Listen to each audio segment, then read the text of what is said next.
आज के वीडियो में हम जानेंगे रेजिस्टेंसेस को सीरीज में जोड़ने पर नेट रेजिस्टेंस कैसे निकालते हैं, क्या है उसका डेरिवेशन।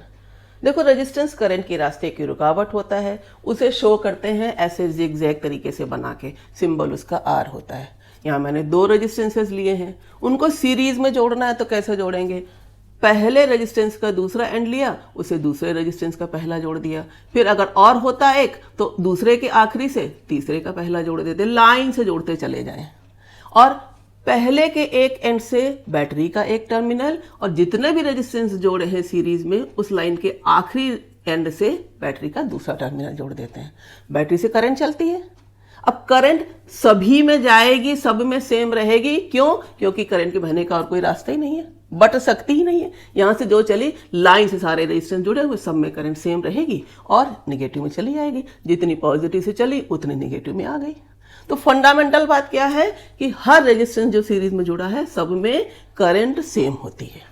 दूसरी बात, R1 R2 जितने भी रेजिस्टेंस उनकी वैल्यू दी गई है तो उनके अक्रॉस पोटेंशियल ड्रॉप अलग अलग होगा।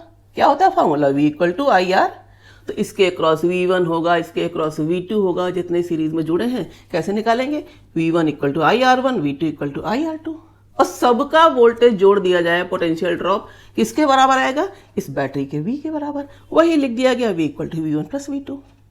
अब V तो लिखा रहने दो, इधर यहाँ I कॉमन ले लो तो R1 + R2 आ जाएगा। V1 की जगह IR1, V2 की जगह IR2 लिखा है तो जोड़ देंगे, I कॉमन ले लेंगे, I ब्रैकेट में R1 + R2 आ गया। I इधर ले आओगे तो जो पूरा V और पूरी करंट का रेशियो है वही होगा नेट रेजिस्टेंस, सारे रेजिस्टेंस जो सीरीज में जुड़े हैं उनका। कितना होगा, कैसे लिखेंगे उसे? R equivalent. और किसके बराबर आ जाएगा? देखो V/I कर देंगे, क्या बचेगा? R1 + R2। यही फॉर्मूला हो गया सीरीज में जुड़े हुए रेजिस्टेंसेस के कॉम्बिनेशन का।